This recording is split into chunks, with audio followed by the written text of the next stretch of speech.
Yes. Okay. We can't because we don't because.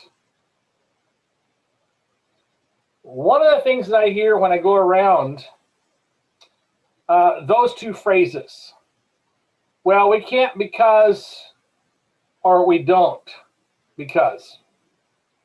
And oftentimes it's related to one of two words. We're going to go to Slido and let you pick a few answers here.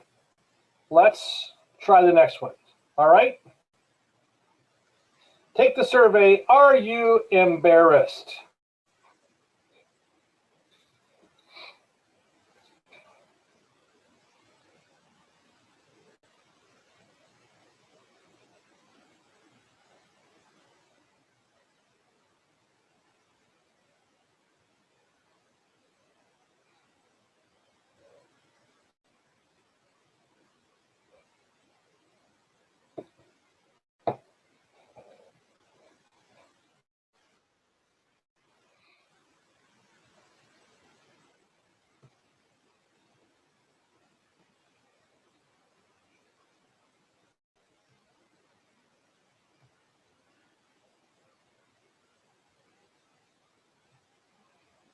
Okay, we got two. Keep rolling.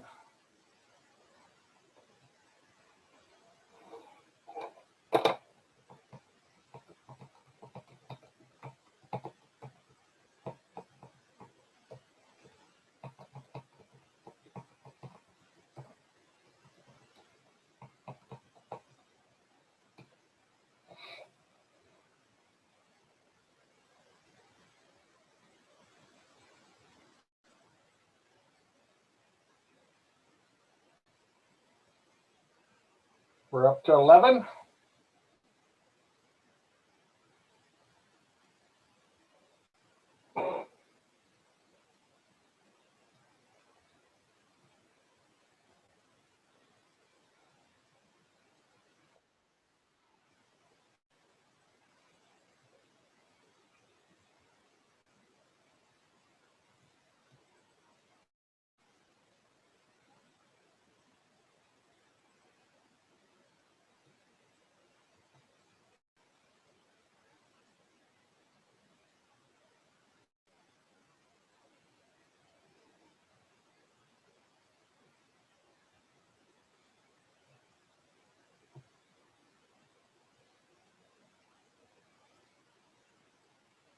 Up to 15.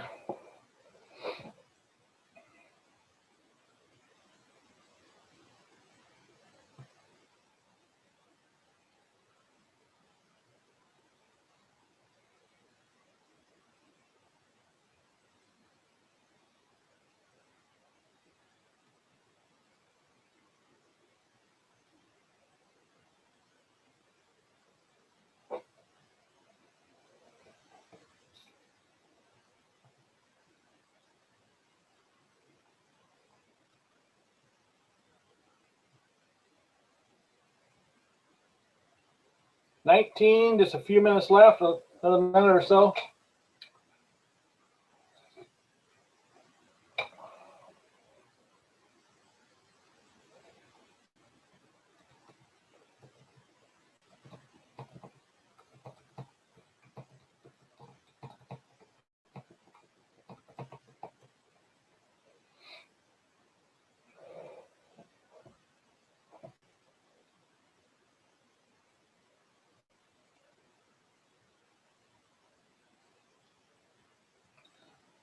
$23, just about done there.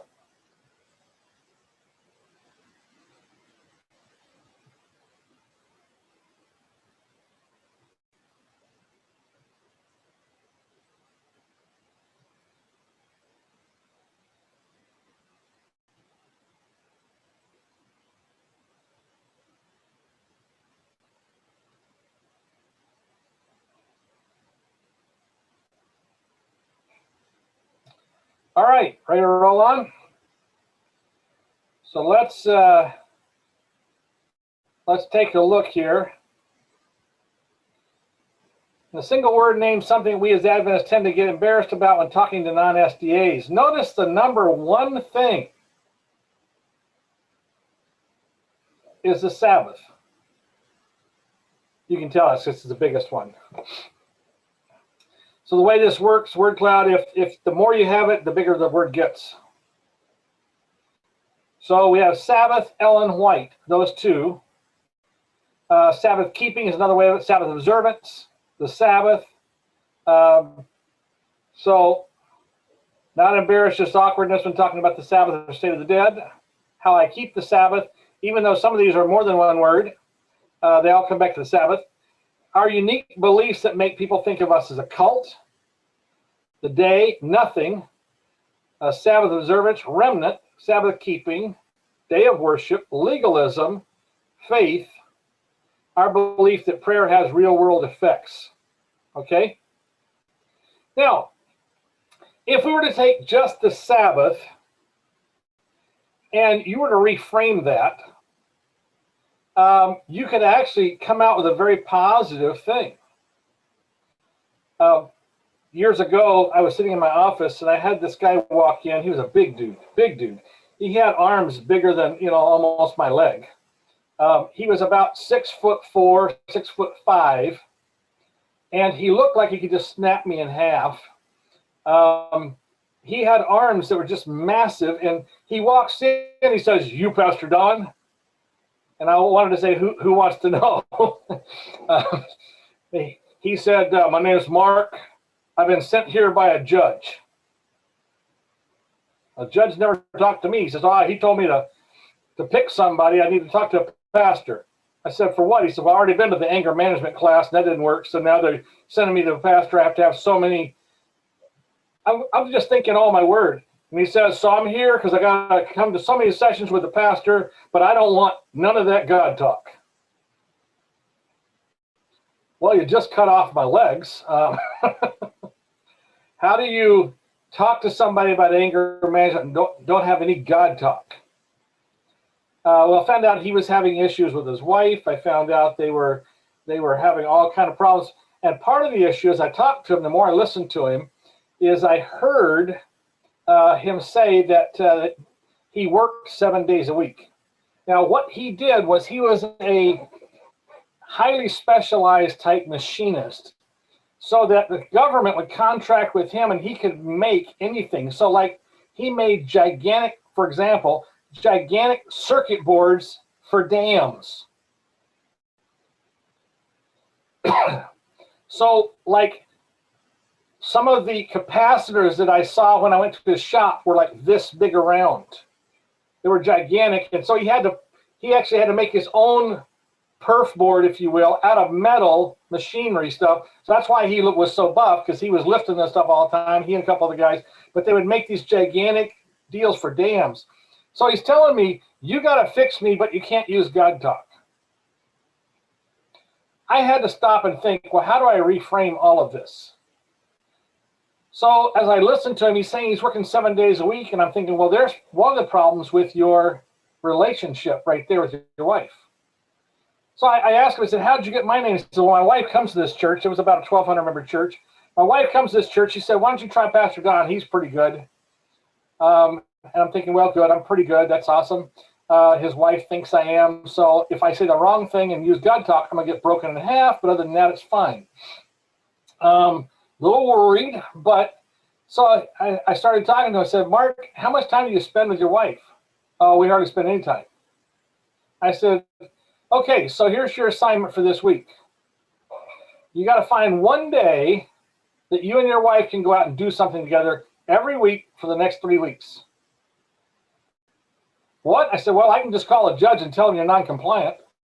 No, I'll do that. I'll find something, So he said, "Well, I don't know when I can, because she's always working and I'm always working." I said, "Is there one day she's not working?" "Well, I'm figuring if she's a good Seventh-day Adventist lady and she's coming to my church, there's one day she's not working." And so he goes, "Well, she doesn't work on Saturdays. That's one of y'all's deals, Y'all don't work on Saturday.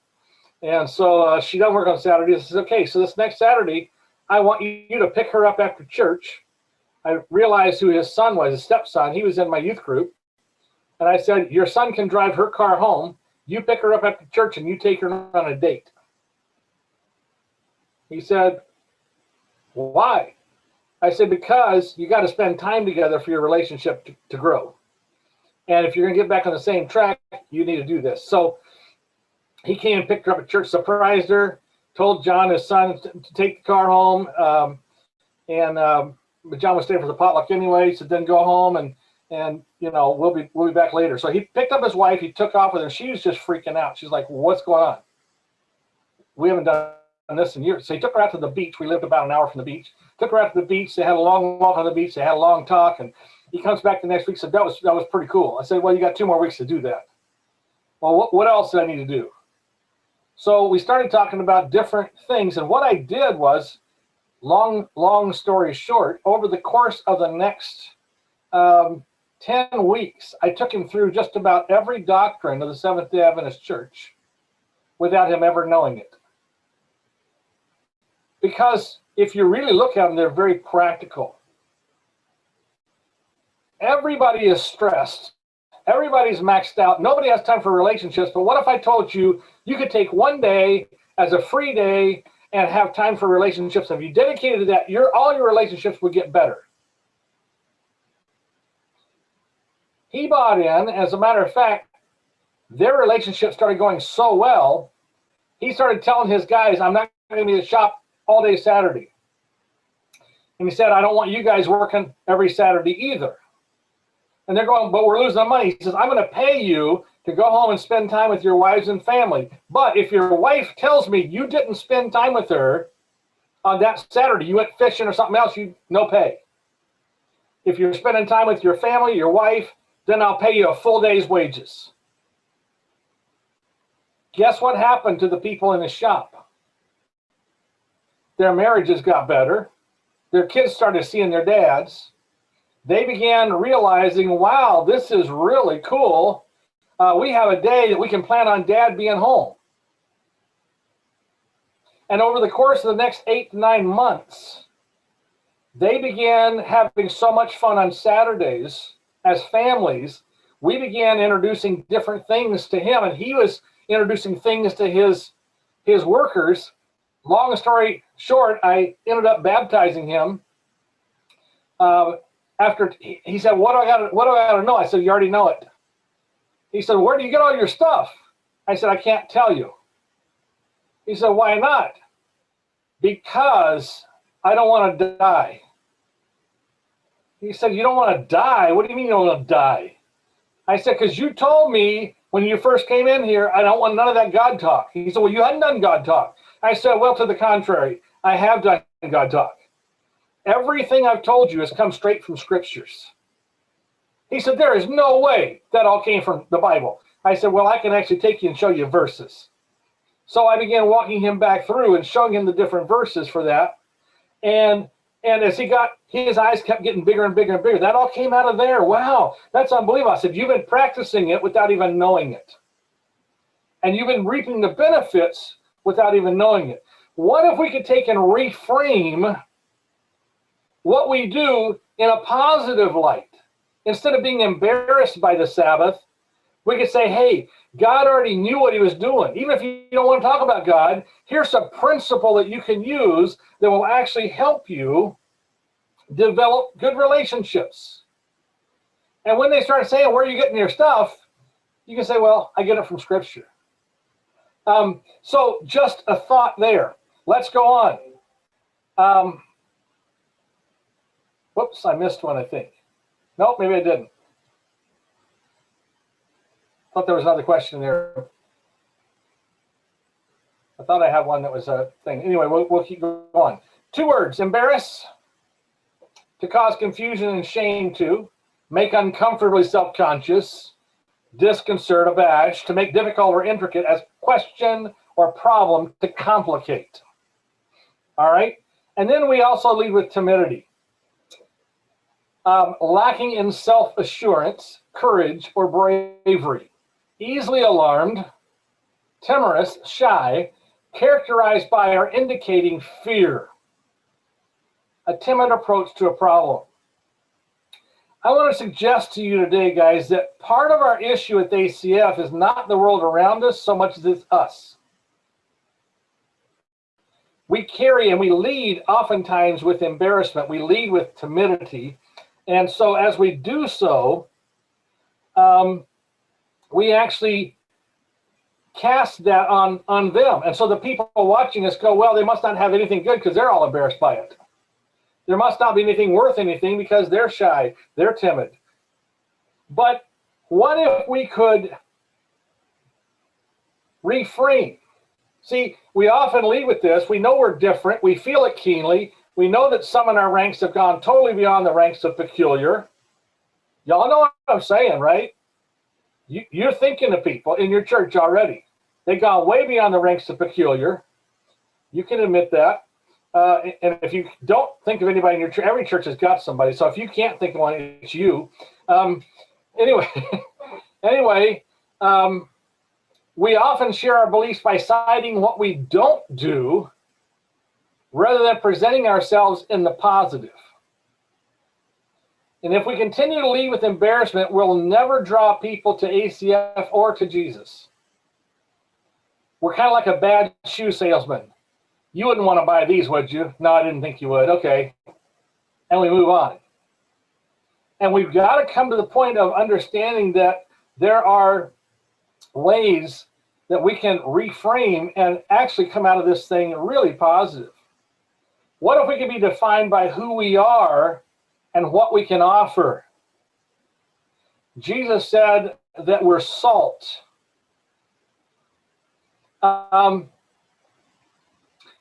Interesting, there was a group down in Orlando, Florida, and they decided, well, hey, let me just show you. Can you see this website here? Does that show up, or is that? I was afraid that would not work right. Let me see if I can get the whole website in there. Can you see that screen there? Salt at your service, you can see that? Okay. Yes. So let me just show you their video. Check this out. By the way, group of Adventists. Just wanted to show it. By the way, group of Adventist young people. Just thought I'd throw that in there. By the way, self-supporting. Here we go.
Is that cool?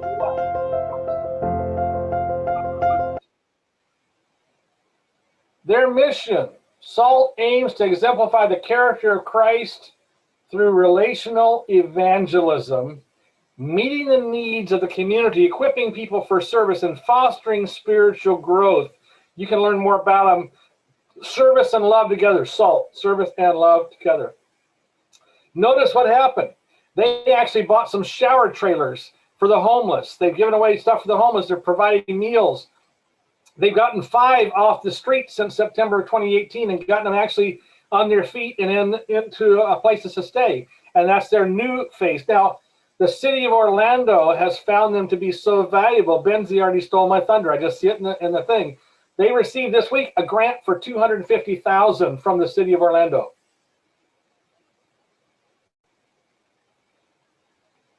They began to reframe themselves and say, and you can read their whole story on here if you go about and how to get the overview, homebound ministry, hospital ministry, so forth. You can read all about them, but it's an amazing ministry where they reframed themselves and they decided they were going to do things differently. And did they have critics? Yes, they did. Did that deter them? No, it didn't. They decided that they were going to move ahead because they felt like God was calling them to do the work that he had laid at their feet to do.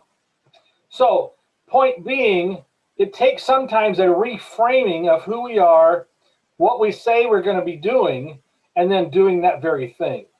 So, just wanted to share that with you.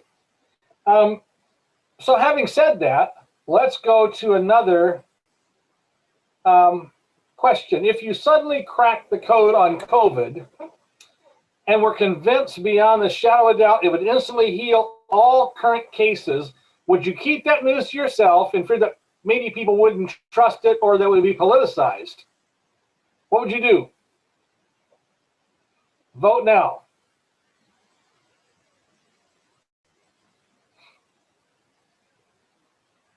On Slido.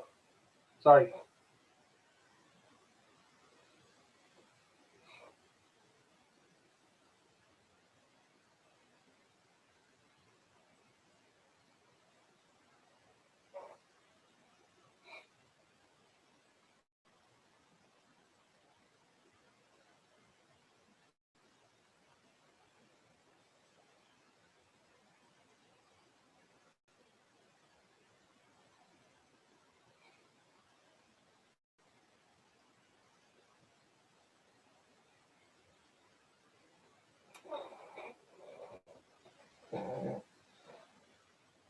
Interesting. So 70% of you said, no, you'll share even if people don't believe you. Not worried about repercussions. I'm going to share because I know this is good news. I know beyond a shadow of a doubt it will take care of COVID, and I'm gonna go for it. 26% of you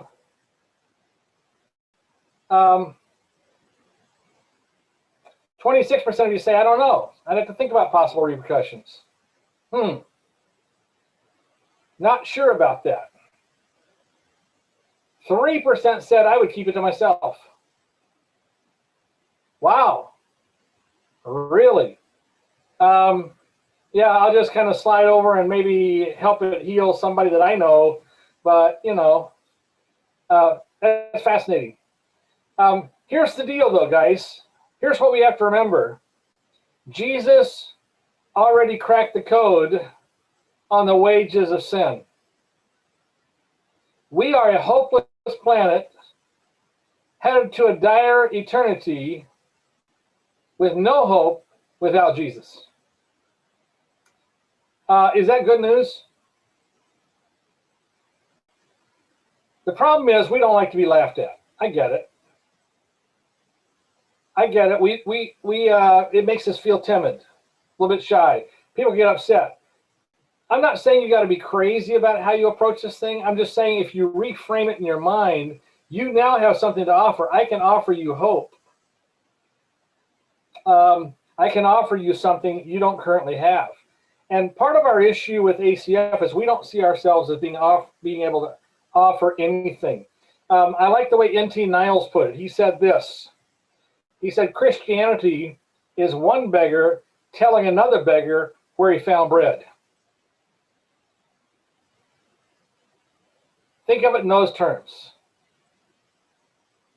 Christianity is one beggar telling another beggar where he found bread. Is that something to be embarrassed about? No. You said, hey, I found it over there. Somebody said, where did you get that? It was over there. You're living a life, people go, what do you got? I want to see that. If you're living the life that Christ has laid out for you, your life by its very living is going to be different than other people. And so it begins to show up and people begin to ask questions. Perhaps we need to reframe our ACF ministry to affirm what we can offer. Well, wait, Pastor Don, what can we offer? Thank you for asking. What if we were to be in, say, ACF, a place to belong even before you believe? Maybe even if you don't believe, ever. We're still here as friends. And we don't necessarily say that. Before you believe, we can just say a place to belong and leave it at that. Because who needs a place like that? Scared freshmen, lonely international students, anyone who struggles with feelings of isolation and aloneness. You don't know of anybody like that, do you? So maybe we should say a place to belong even if you never believe. In our own heads, you see, what's stopping us is we're thinking, well, if I come in contact with these people, I got to try to convert them, and I got to make sure they're baptized. No, you don't. That's the Holy Spirit's work. What you have to do is love them. You and Jesus together will win them. But it's not necessarily an overt thing. It's just you being you, living with Jesus. And so as you do that, you can just simply say, ACF, a place to belong.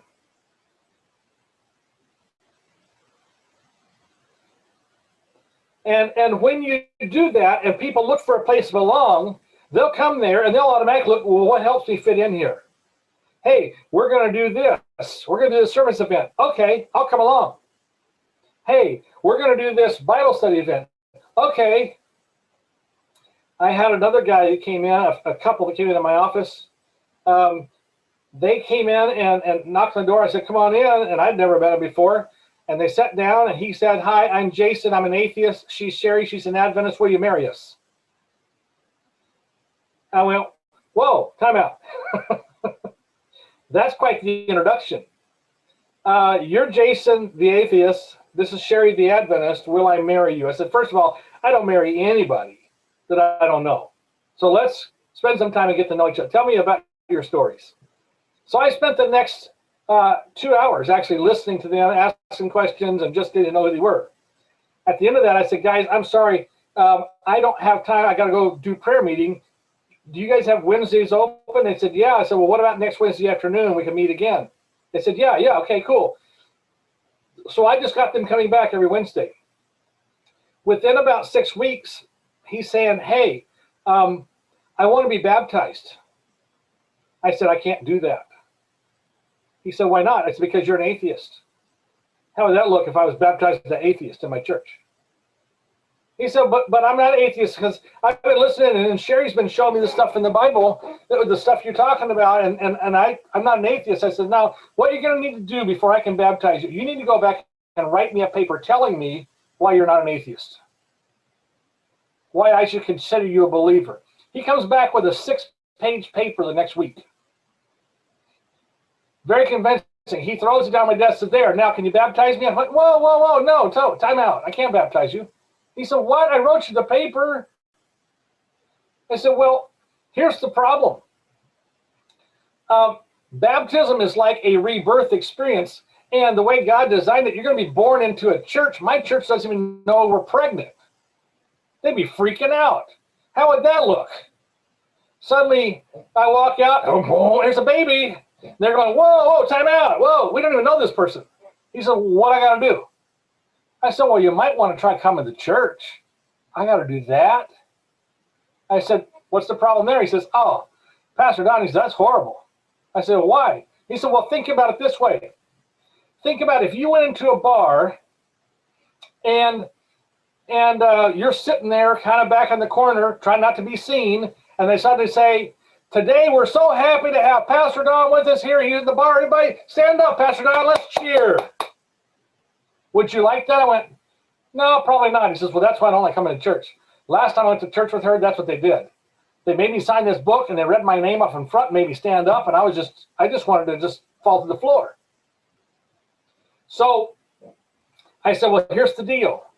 All you have to do is come late, sneak up into the balcony, let me know you're there, and then you can sneak out early when they start singing the last song, and then you and I will get together afterwards.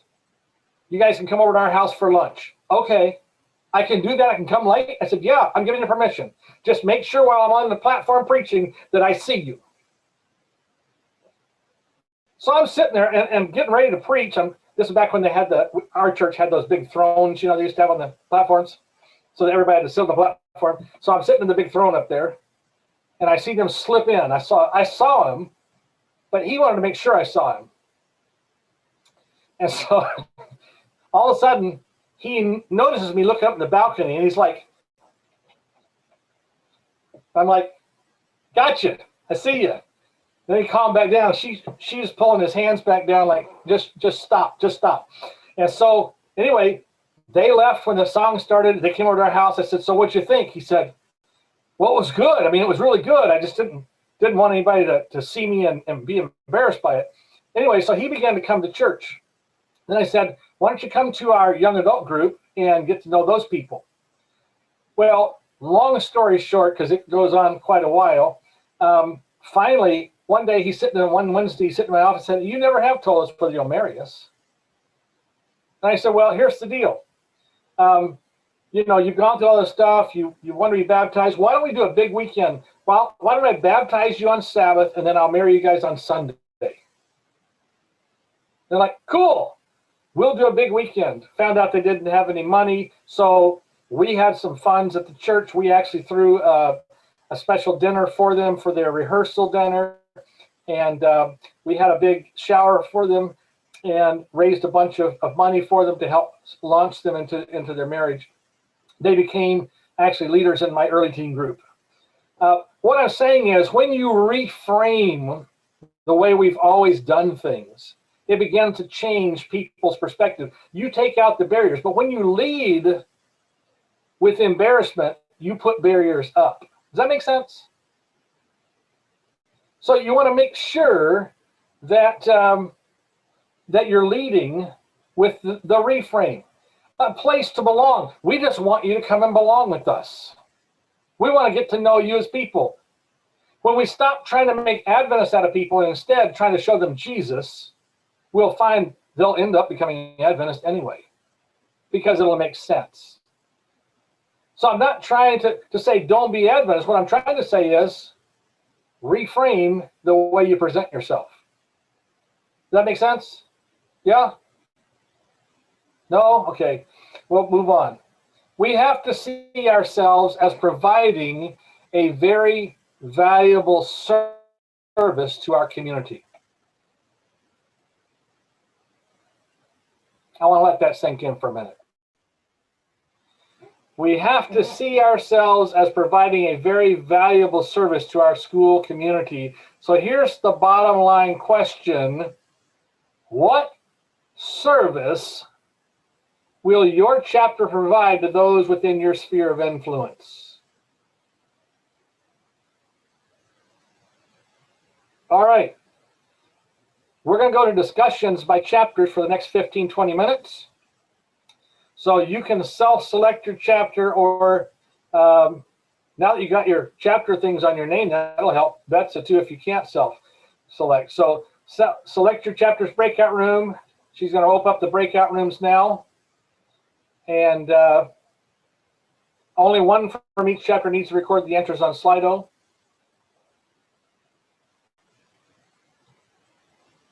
And we'll go where the rubber meets the road. So go to your chapter. Did you open those, Betsa? Yes, no? Not seeing anybody moving. Let me exit.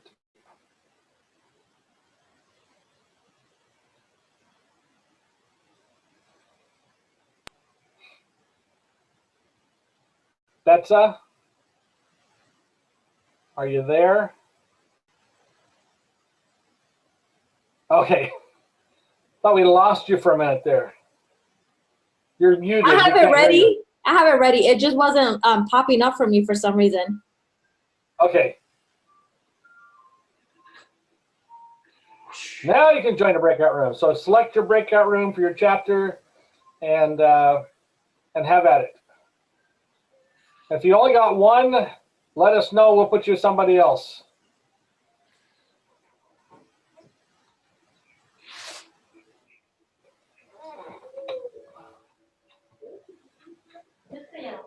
No, es bueno.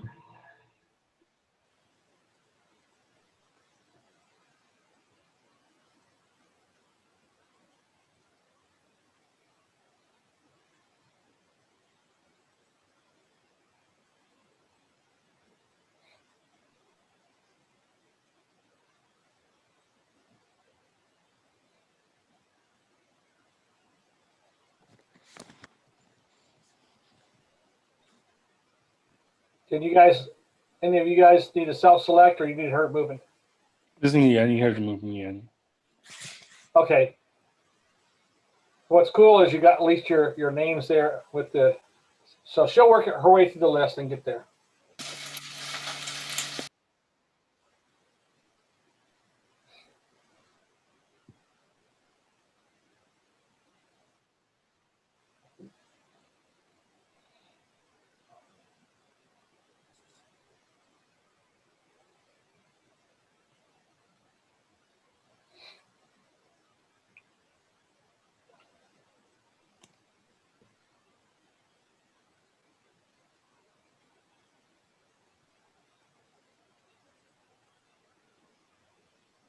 Can somebody please transport me? I'm not updated yet. She's working her way through the list here.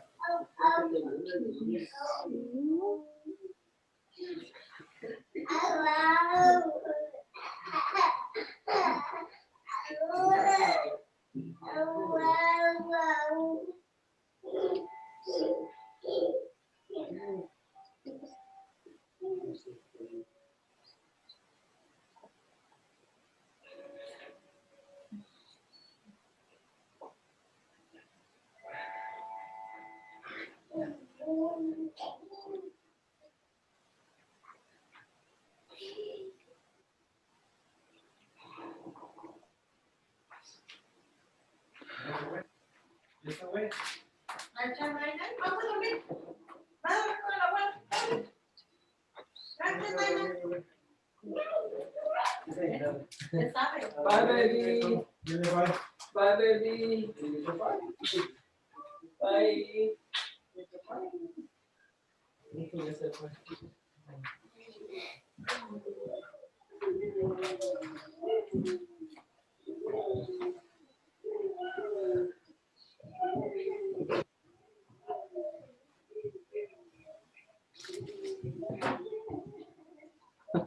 I've sent everybody.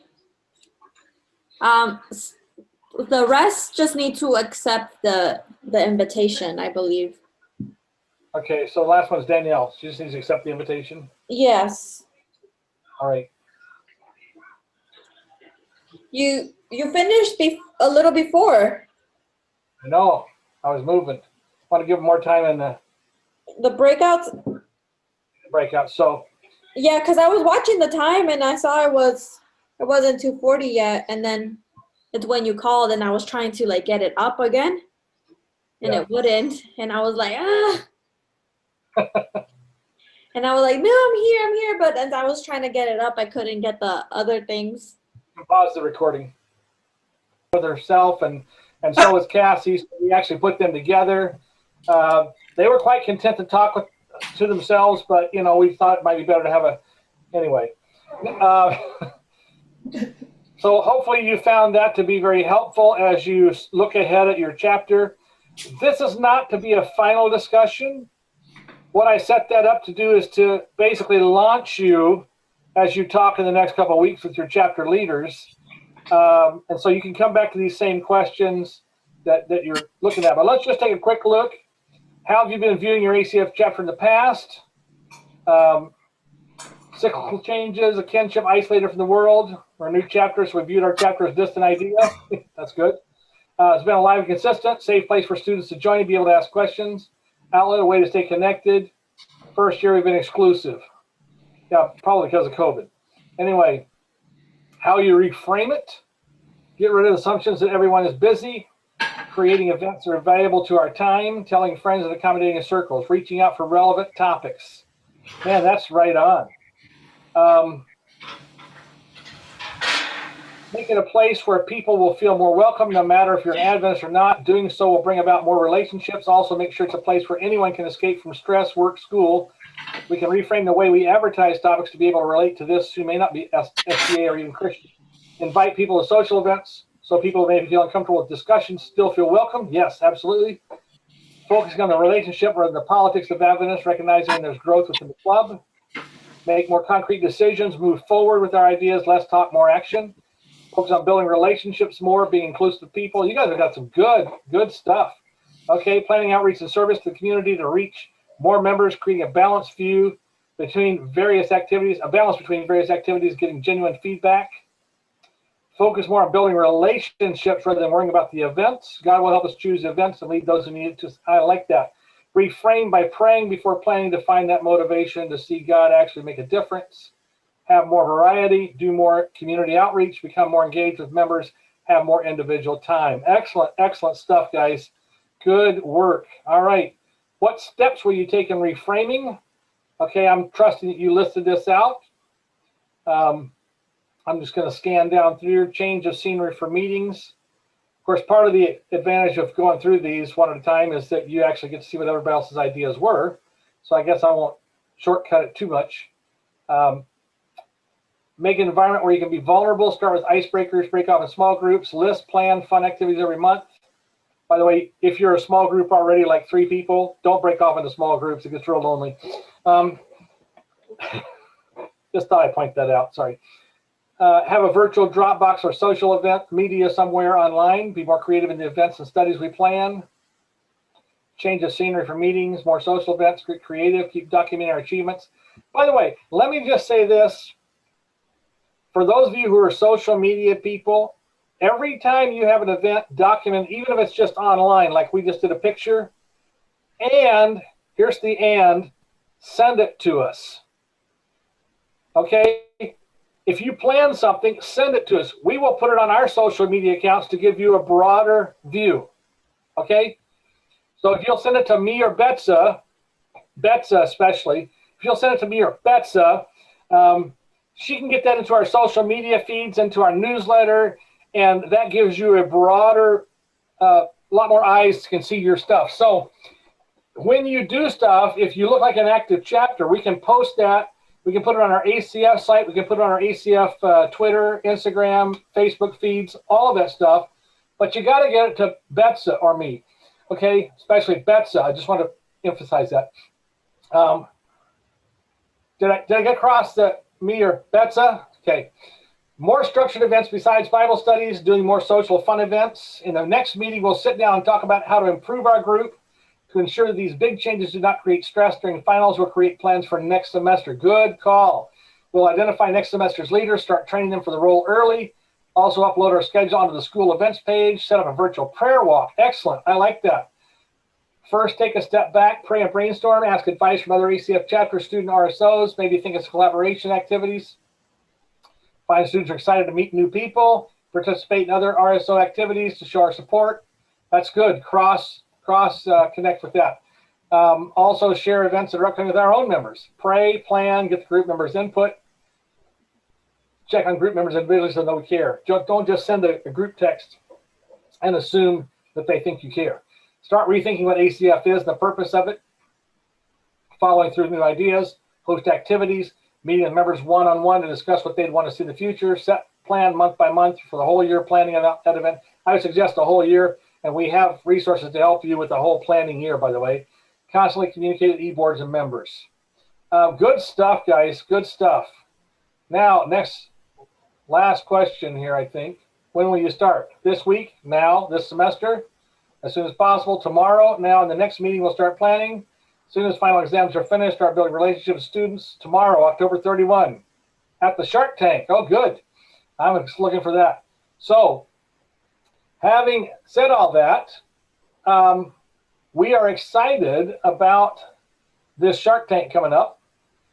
We have 5 universities that are going to be planning or presenting. I mean, here's my thought here. You may not be presenting, but by listening, you can gain ideas. So you might not be presenting today. Here's the order, by the way, that we're going to go. We're going to start with Emory.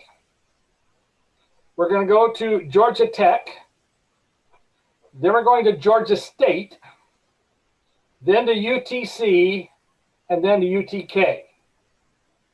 Okay, you got that? Here again. Emory, Georgia Tech, GSU, UTC, UTK. Now, you might be asking the question, well, Pastor Don, how does a Shark Tank work? We've seen it on TV, and let me just tell you, it's not like the TV version. It's kind of like that, but not really. We just snagged the name, okay? But the Shark Tank that we're going to be doing here is going to be different. Let me explain it to you. Then we're going to take about a 5-minute break, and then we'll come back together. You don't need to disconnect. You can just take a 5-minute break. But here's how it'll go. Each chapter will have between 5 to 8 minutes to pitch their ideas to the ACF Shark Tank judges. We'll introduce you to those when we start. Judges will then have 5 minutes to ask questions and clarify, as well as to give pointers as to how each chapter might sharpen their approach or get better results for the money requested.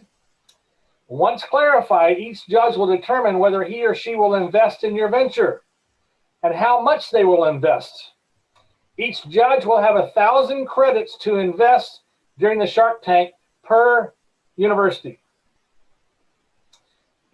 Once each is invested, we'll tally the total to determine the total. Each chapter will be awarded. So here's what should be included in your pitch, what you'd like to do, how you'd be using the money, when you would be doing this event, why you consider it an important piece of your ministry, what you hope your project will accomplish, as well as how you think it will help you in the chapter. Also be sure to include the amount of money you're requesting, up to $750, okay? So we're going to give away money. We're $2,500 is on the table today. How much will you take home? Your total score, therefore the money awarded, will depend on how much 1,000 credits each judge decides they want to award or invest in your chapter. How much they choose to invest is totally based on how well you convince and sell them on your idea. They've been instructed not to just spend pity credits. Oh, we think they're nice, we'll give them a whole 1,000. No, but to seek to encourage you through questions, pointers, to sharpen your project even farther. You might be able to increase your score from them if you take their pointers and things and say, yeah, we're going to do that too. The total score of all judges combined will be figured as a percentage, and that percentage will be applied through a formula to determine the total percentage you get of the monies you're requesting. You may get all, you may get portion. It just depends on you. All right? Questions on that before we take a break?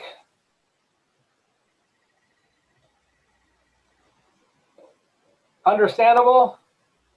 This means yes, this means no. All right, cool. Take a 5-minute break. We'll begin at 3:15. That's about 7 minutes, 3:15. You don't need to disconnect. Just go mute yourself, take yourself out, go see some sunshine or go to the bathroom or whatever you need to do. And we'll see you back here in a little bit.